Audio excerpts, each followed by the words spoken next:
Good morning. Welcome to Mainline Unitarian Church. My name is Joe Lipton, and I am privileged to serve as treasurer and a member of our Board of Trustees.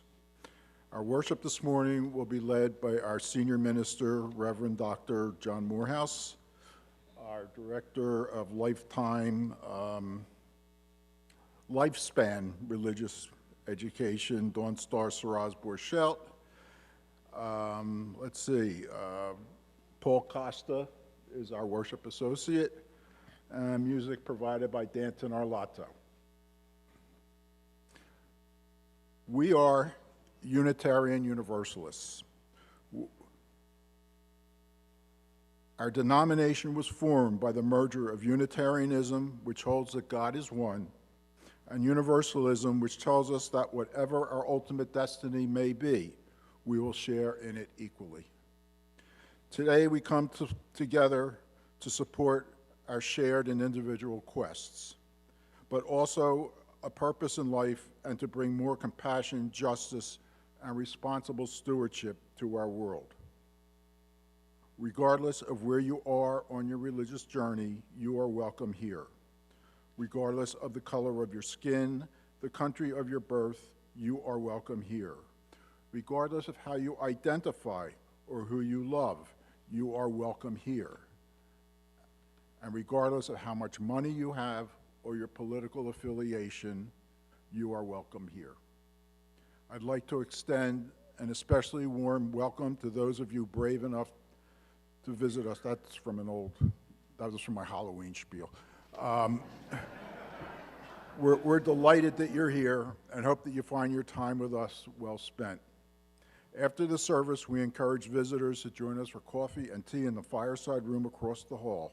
We look forward to meeting you and getting acquainted. More information is available about Unitarian Universalism and our church at the welcome table in the lobby. Now, if you will silence your gadgetry that you might have brought in with you, we'll recite our mission statement. Together, we transform lives through love, service, and our welcoming faith.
Our chalice lighting this morning is by Tracy Johnson. We light our chalice this morning, light of our creative spirits, light of our wise souls, light of our wondering and curious minds, light of love for this place, this people, this work. Illuminate our hearts and the spaces between them in this sacred time of unfolding. Blessed be. Please stand in body or spirit for our opening hymn.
You are a blessing.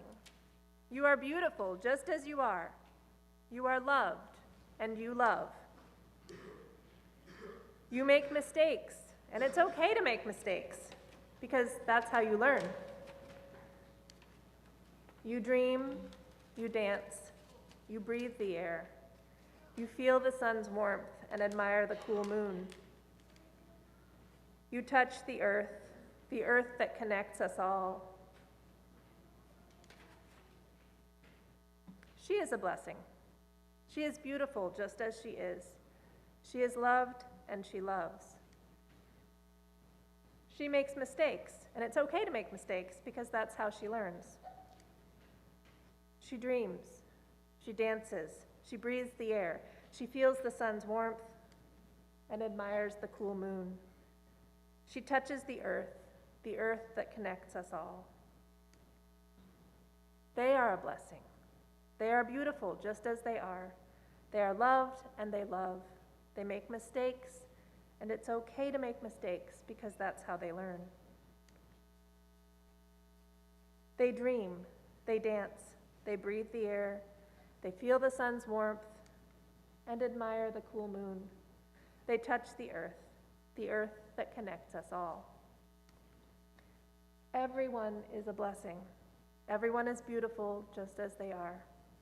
Everyone is loved, and everyone loves. Everyone makes mistakes, and it's okay to make mistakes because that's how we learn. Everyone dreams, everyone dances, everyone breathes the air, everyone feels the sun's warmth and admires the cool moon. Everyone touches the earth that connects us all.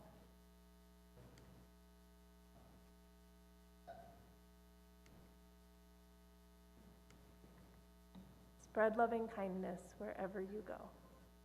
And as you go, I want to remind you, some of you might know this already, but some of you might need the reminder. The 6th and 7th grade class is going to meet in the library, the Greeley Library that's right here on this floor next to the men's room. And the 4th and 5th grade OWL class is going to meet in the Wonder Room, which is upstairs, which I think most of the kids for that class are already up there already, but just in case. And in case you're a parent and don't know where your kid is, that's where they are. Let's go to our classes.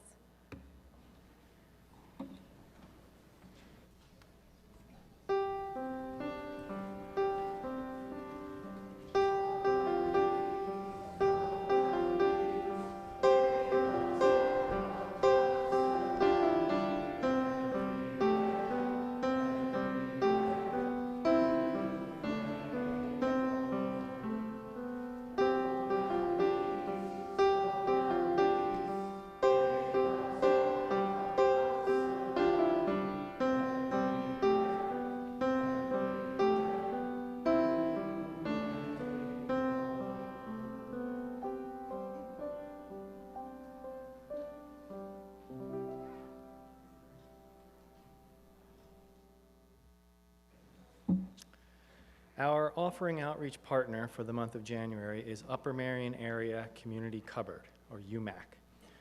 UMAC will be receiving half of what we collect from our offering this month. UMAC supports struggling food insufficient individuals and families within the bounds of the Upper Marion School District, with regular distribution of food, personal hygiene items, and baby supplies, all free of charge. Today, with just one paid employee, UMAC marshals 225 volunteers who compassionately serve some 150 families or 615 individuals each week. UMAC aligns with the first UU principle, affirming the inherent worth and dignity of every person. If you would like to make a donation online, follow the instructions that you see on the screen behind me. If you are in the sanctuary, you can scan the QR code that is on the order of service and you can make a cashless donation. The offering will now be gratefully received.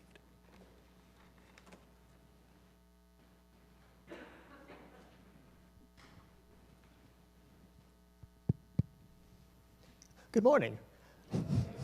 I just wanted to say a quick word about my song that I'm about to play, entitled Two Loves. When I was contacted to come play here today, we discussed the overarching theme and topic of today, which is love. And I just wanted to clarify the content of the song. The two loves referred to are the love between a man and his wife, and the love between a mother and her son. This is a song, it's originally composed for acoustic guitar and to be sung, but I decided to play it on piano for you instead today. I hope you enjoy.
We are a generous congregation, and in that generosity, we are changing the world.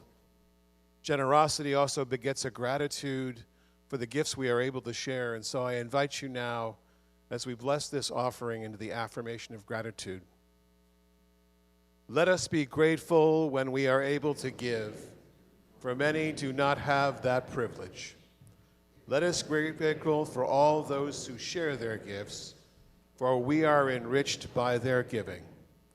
And let us be grateful even for our needs, so that we may learn from the generosity of others.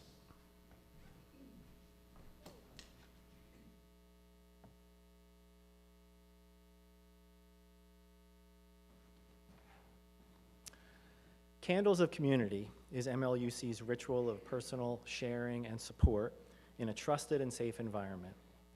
After each candle is lit, please join me in saying, "We hold you in our hearts." We light a candle of support for Jenny Campbell, whose older brother died last week after a few days' stay in hospice care.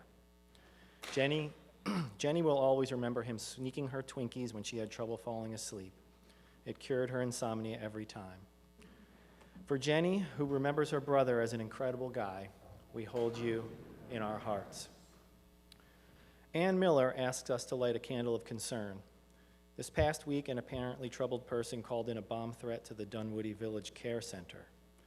More than 100 patients had to be evacuated while search dogs and police cleared the buildings. Patients waited in the cold, some in beds and wheelchairs, some on oxygen. She also asked for a candle of appreciation for the staff who did an amazing job caring for the patients under these difficult circumstances. With concern, but also with appreciation after these events at Dunwoody Village, we hold you in our hearts.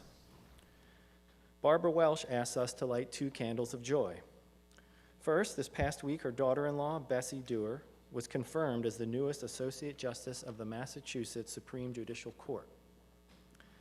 Bessie is married to Barbara's son, Alex, who grew up at MLUC.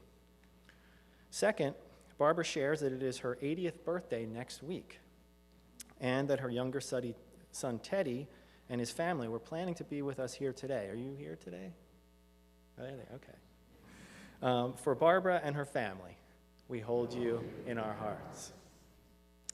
And we light a candle of joy for Dawn Star Sarah's Borchelt, who celebrated a birthday yesterday. For Dawn Star, we hold you in our hearts. And for all of those joys and concerns that are being held, some too deep for words, we light a candle and we hold you in our hearts.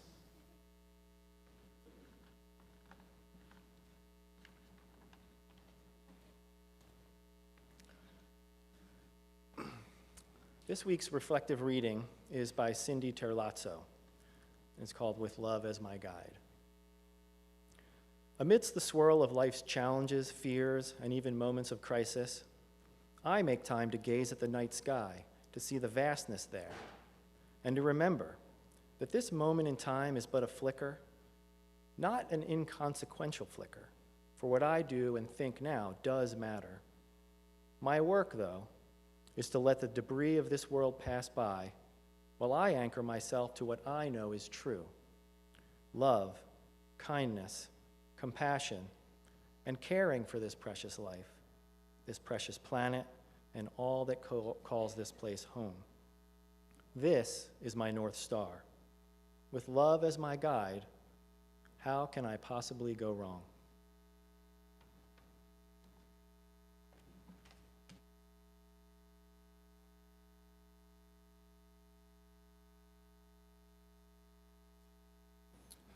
Thank you, Paul, and thank you, Anton. As always, good to have you here, and welcome, everyone. MLUC is blessed in many ways, but one that I find most impressive is the fact that you have not one, but 3 meditation groups, 4 actually, if I count the Amakara group. That's quite something for a UU church, I can tell you. Most UUs kind of shy away from the more spiritual end of the spectrum, but you all seem to have dove right in. So with that knowledge, then, I'm going to invite us into what is known as a loving kindness meditation, also known in the Pali as metta. And I invite you to put your feet on the floor if that is comfortable for you, and to straighten up in your chair. And if you're at home watching online, we certainly invite you to join with us here. Close your eyes if that is a comfortable thing for you, and let's breathe in deeply. Loving kindness meditation starts with the self and radiates out, and silently to yourselves repeat these phrases as I give them to you. May I be safe. May I be happy. May I be healthy. May I live in peace no matter what. May my heart be fullness. And now I want you to imagine someone you love, and with their vision before you, let us pray this one more time, this time with them. May you be safe. May you be happy.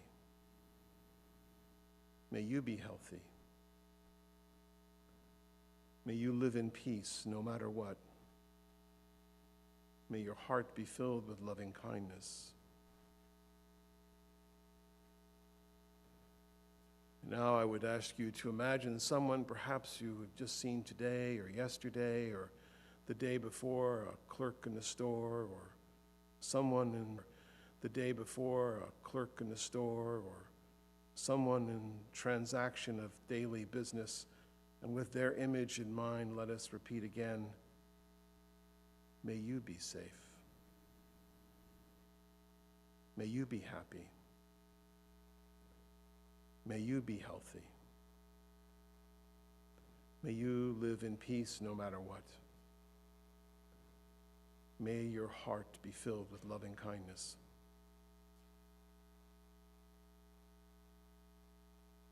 And now, someone that you do not get along with, someone who has caused you heartache, someone you are estranged from, someone who you feel does not have your best interests in mind. And with that person in your mind, let us repeat to ourselves silently, may you be safe. May you be happy. May you be healthy. May you live in peace no matter what. May your heart be filled with loving kindness. And we close this meditation by trying to imagine the entire world and say with me silently, may we be safe. May we be happy. May we be healthy. May we live in peace no matter what. May our hearts be filled with loving kindness. Let's take a moment of silence.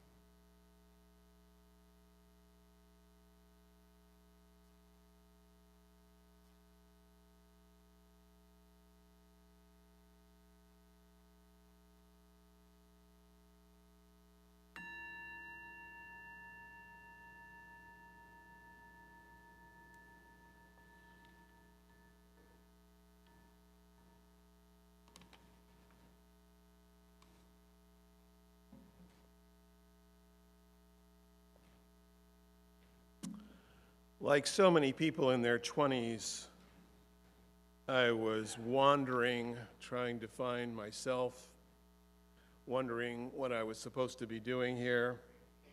I don't know, how many of you still feel like that? Not all who wander are lost. I lived most of my 20s in the Midwest, although I had friends in California, and so I traveled to California quite often to see my friends. I ended up back, of course, in my homeland, which was New York City. I divorced from my first wife after 4 years of marriage, 2,000 miles from anywhere I would want to call home, in a little town in Iowa. Iowa's in the news now, Storm Lake, Iowa, where today's temperature is minus 15 degrees. After that, I had struggled, as I've told you before, with a great crushing sadness. My business that I had built up in my erstwhile 20s was now being dismantled. I needed a friend, I needed a community, and I didn't quite know where to turn. And as I've told you before, once I realized I was slipping into the slow burn of addiction to alcohol and drugs, my friend, my great savior, Bob, invited me not only to a 12-step program, but to an American Baptist church in town. I said, oh no, Bob. No, I don't do religion anymore, recalling my fiery exit from the Unitarianism of my youth, which is a sermon for another day. He promised they would not try to convert me. I wasn't so sure. He said, just come along and meet the folks and meet the pastor. And I now, as a lifelong non-practicing Unitarian Universalist, was more than a little reluctant, but I was pretty desperate. And so I walked into that church on a bright spring day. I had steeled myself to be accosted by Bible-thumping fundamentalists. I was worried that I would be dunked. It's a Baptist church, by the way, which reminds me of a little story. When our church in Frederick, Maryland was building a new building, we were looking for a new building, and there was a Baptist church for sale. Beautiful church, little church, not big enough for us ultimately. And I went there with the search committee, the building search committee, and one of the kids broke away from the crowd and went around the back of the pulpit and on the chancel there and runs back to his mom and says, "Mom, they have a hot tub in here." It's true, most Baptist churches, if you see a little curtain back there, there's a dunking tank. So I was prepared for all this, and I found something completely different. I walked into a church that was bright and full of people talking to one another, a lot like here, bright white with red carpeting. I think it's a Baptist thing, I don't know. And they were all hugging each other. And I met the pastor, Pastor Will, and he said, "John, it's nice to meet you. I know you might have some questions. If you do, I'm here. Otherwise, we're glad you're here." And then came the service. No fire and damnation, no guilt. A sermon on the Good Samaritan, if I remember correctly. And Pastor Will's message was, well, downright you. Your neighbor isn't always the person you know or agree with. You need to show them respect and God's love. Oh, God's love. I wasn't so sure about that. The offering plate went around after the sermon, which I like to do, and I haven't changed the order of service yet. It's an old Universalist habit, actually, to see how good the preacher was before you pass the plate around.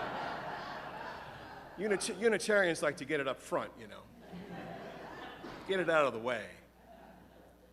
Well, my friend Bob pulled out this crisp $100 bill, which was a lot of money in those days, especially for someone working as a roofer, and he said, "Something extra today, enough for the both of us." After the service, coffee and bundt cake, I think, and I love me a good bundt cake.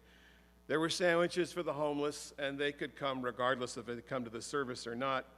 And as I left, I thanked Pastor Will, and he held both my hands, and he looked me in the eyes, and he said, "Your friend Bob tells me you're going through a tough time. I'm here if you need me. Come back." And come back I did. Every Sunday, for months I came back. No pressure, just love, and boy, did I need that love. I needed that acceptance. Perhaps some of you are here for the first time looking for that. I found there in that Baptist church in Iowa, beloved community. Acceptance and living out of faith that I didn't believe existed in the world. I learned to pray there, by the way. I learned to pray there. I learned to listen. I learned to listen from my own heart. My prayers weren't prayers to God, although theirs were. It was kind of like a to whom it may concern sort of thing. I met with Pastor Will more than once. I told him of my struggle with religion. I told him how my close friend had died of cancer in high school and how I stopped believing in God. Pastor Will said, "Oh, don't worry about that. Most of the people in here are probably agnostic." Experience God's love instead, he said. Start there. So I started there. And I learned. I learned to accept. I learned to not be so angry. I began my journey. I learned to trust people, sort of. I left the Midwest, returned to New York, met a woman, started dating. She lived in Brooklyn. I moved in. Maybe not a good choice. Not the best idea. But anyway, she introduced me to this Buddhist community in the West Village in Manhattan. I went, I think, a little more eagerly this time because I love the idea of what Buddhism taught. But there I found the polar opposite of what I experienced in the Baptist church. Here I found a community in conflict about what I don't know. And I've learned over the years, by the way, that newcomers who come into a congregation and there's a conflict actually don't care what the conflict's about, in case you were trying to get adherents to your side. They're just going to leave. Keep that in mind. And while I didn't find the community of love and acceptance that I had found in the Baptist church, I did find here a community with a theology that I could embrace. Buddhism's understanding the nature of life is dukkha. Dukkha means suffering or disconnection. The great religionist Houston Smith said it's like pushing the shopping cart the wrong way. It doesn't go the way you want it to go. And the other noble truth that there is an attachment to life and to our outcome in life that causes a certain amount of suffering. And that attachment has been part of my spiritual quest since then. When Lloyd Cole, who won the sermon topic, approached me and he said, would I preach on the connection between the four immeasurables, the Brahma Vihara, and our proposed Unitarian Universalist purposes in Article 2, which is coming before the denomination, he lost me on Brahma Vihara. Lloyd, I had to look it up. I remembered the four immeasurables, though, and I found myself pondering that journey towards love and the liberation of love that has been at the heart of my ministry for nigh on 35 years. It's fitting in some ways that the journey to that liberation began in a Baptist church, because the Buddha would say that sometimes that love and liberation comes from the most unlikely places. So for me in my 20s, that would have been a Baptist church. Yet it was not a place where I had to accept a theology as if the theology was somehow going to poison me. And I later learned that my aversion to certain theologies is actually another form of attachment. So today, my loved ones, I'm going to lead you through the four precepts as they're known. We'll start with loving kindness, which we did a little meditation for. The other three are also necessary for liberation, and they are compassion, joy, and equanimity. I have decided, so deep is this topic, that I will preach on the other three throughout the spring. Loving kindness. Loving kindness is the practice of extending your love from yourself to those you love, to those you may not know, to those you do not like, and on to the world. And that do not like part is pretty important. It's a spiritual witness with benefits. When I was younger, I thought such practices like meditation and prayer were all about thoughts and not enough action. And I think there is something to that. When another school shooting happens, we don't need to hold people in our prayers. We need to actually do something about it. This all came home to me when I met Tonga. Tonga was a Tibetan monk, and along with his other monks, I'd come to our church in California to create a sand mandala. For those of you who don't know, the creating of the sand mandala is a sacred art, and the monks are at a large table creating a classical manda out of colored sand.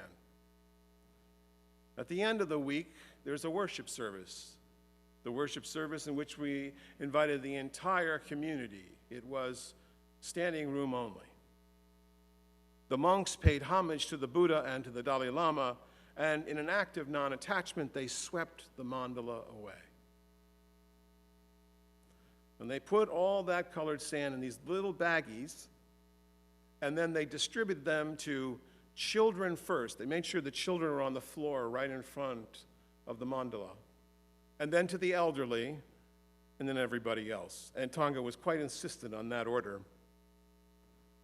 The second day they were there over lunch, I asked Tonga, I said, what's the point of praying for loving kindness, even for our enemies, because their actions don't change with our prayers?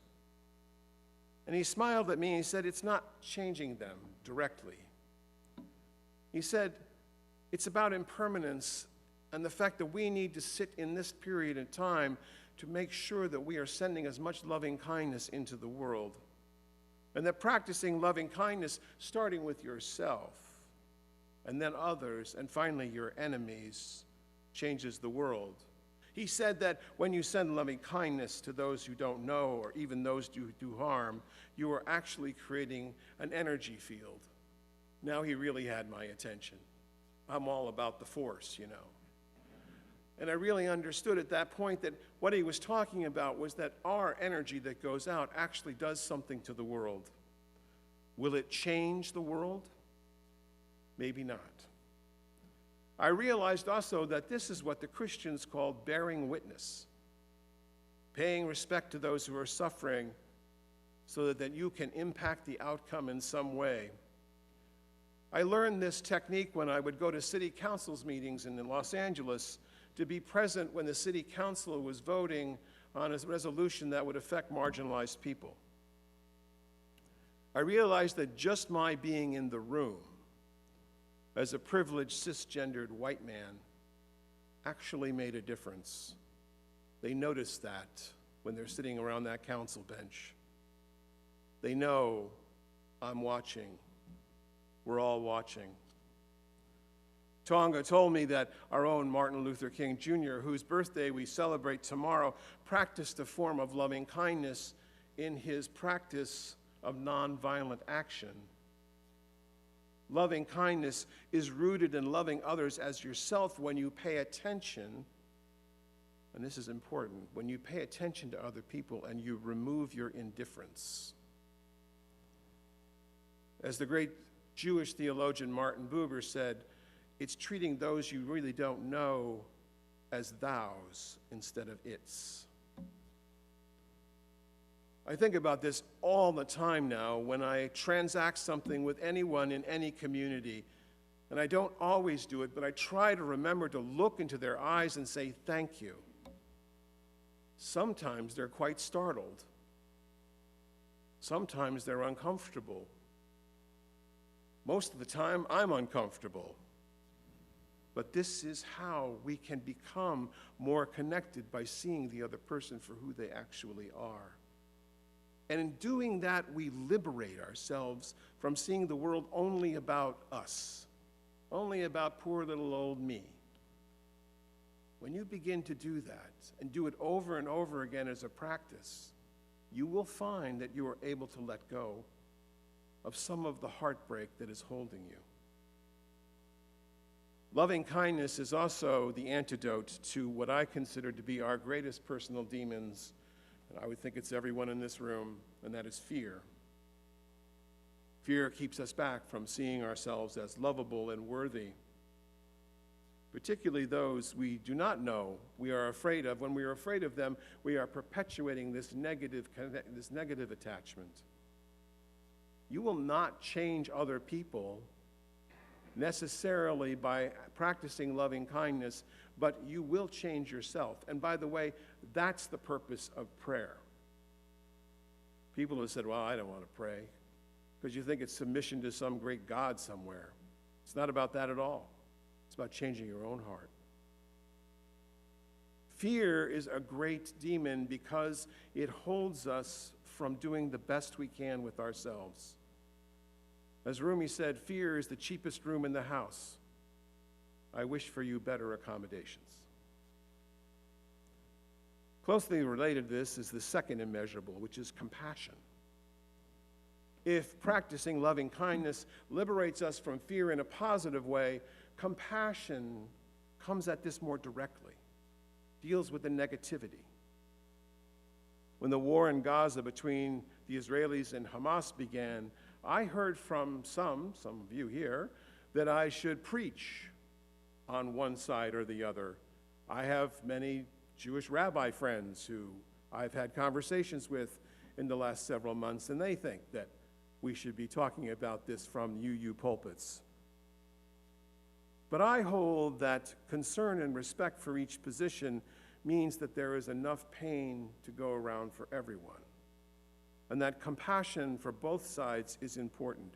This is not the same thing as doing justice, and I certainly believe that we should have a ceasefire now. But it does mean compassion is at the heart of all those reasons. Not one side winning over the other, but just compassion. I can't imagine what it's like to have had hostages taken, the heartache, or losing someone you love. I try to hold compassion in my heart whenever I watch the news and see this heartbreak. But I also try to hold compassion for the Israeli soldiers who have to go out and prosecute this war. Compassion means, the word means compassion, means that we feel with, we deeply feel with. Passion, of course, is that deep feeling, and come from the Latin means with. I even try to extend compassion to those who, on a daily basis, still irritate me.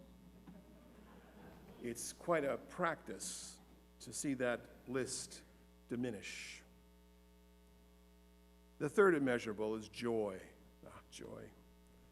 And it might strike us as discordant to place joy in the midst of this love and compassion and pain and fear.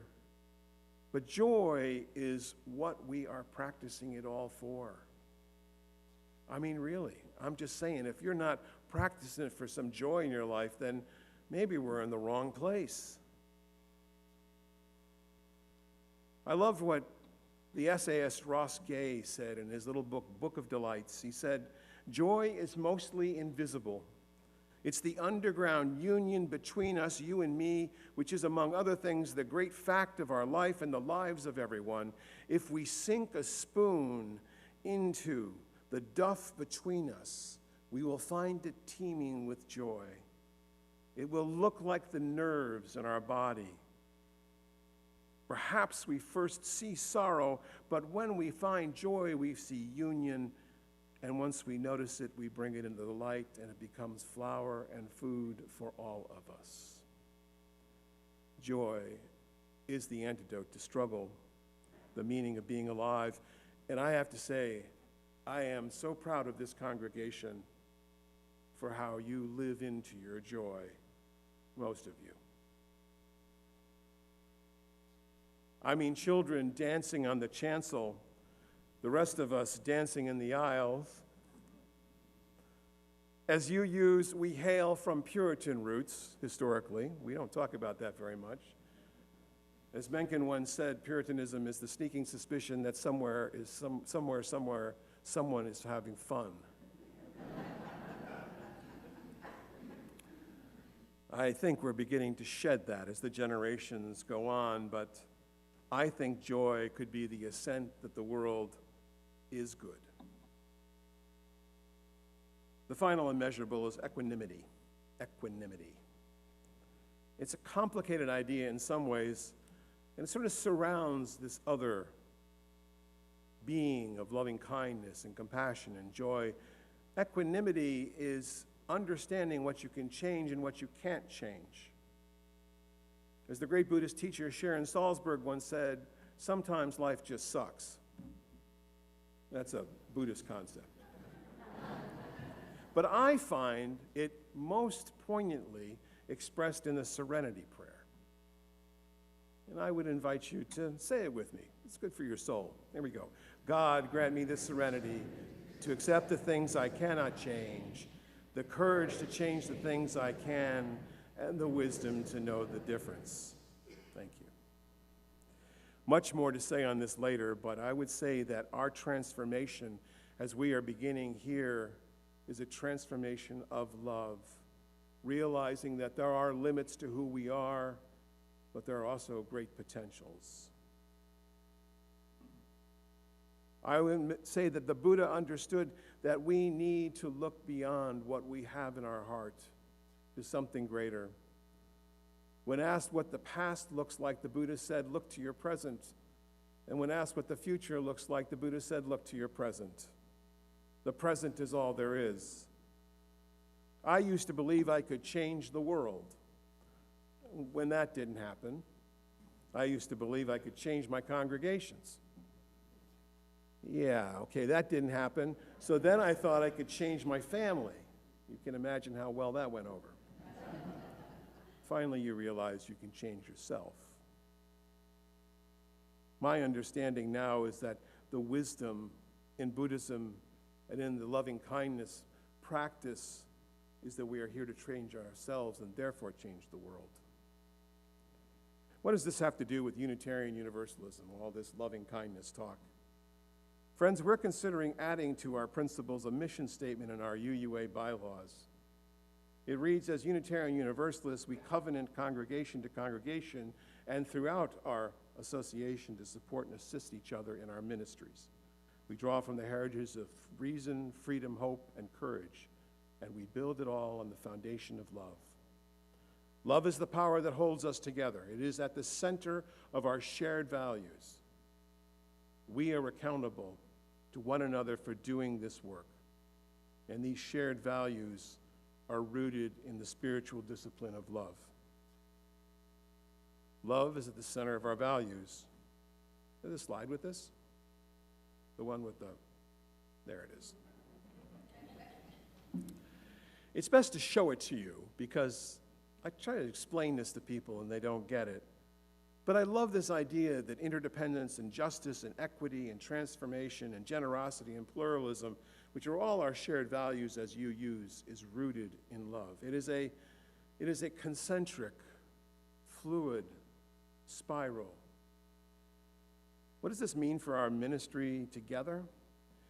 It means we share it with one another, which is why it's really your first developmental goal, a shared ministry. Ours is not a ministry of command and control, friends. I know some of you wish I was a little more in the command and control business, but that's not my gig. Ours is a ministry of sharing and empowerment, and that's very important because all of you are ministers with me here, whether you knew that or not. And at the heart of all of that has to be loving kindness. We have to assume the best in our leaders. We have to assume that even if we don't agree, the other has best interests in mind. We have to be generous with our time and our talent and our treasure. And we have to show compassion to those who are suffering. I think even more important to that, perhaps we have to show compassion to ourselves. It means practicing joy even if the community is imperfect. And friends, newsflash, you're imperfect, and I am sure as hell imperfect. And accepting that we will not be everything we could dream we would be. That's what it means to have faith rooted in love. David Brooks, in his wonderful book, The Second Mountain, had this to say: our struggles are not against other people. The line between ego and soul runs right down the middle of every person.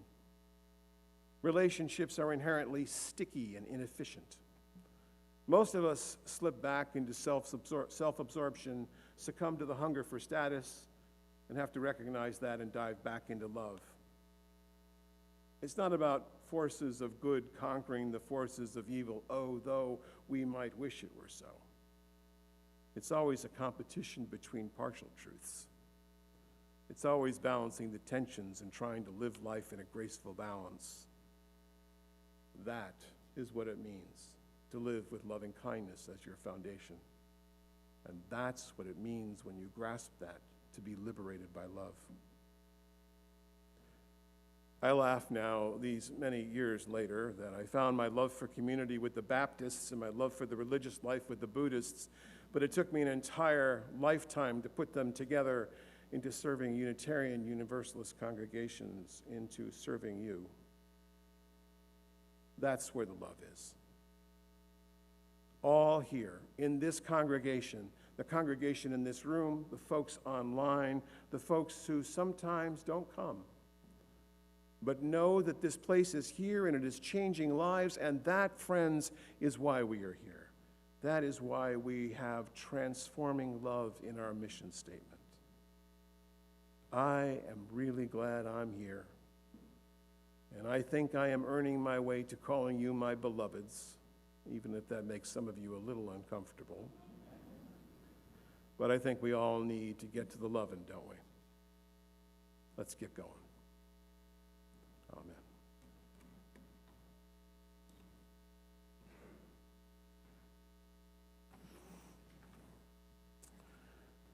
Appropriately enough, our closing hymn is number 95, There Is More Love Somewhere. I invite you to rise in body or spirit.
I had the privilege yesterday of being at a service to celebrate the life of Martin Luther King Jr. at the Mount Zion Baptist Church, AME Church.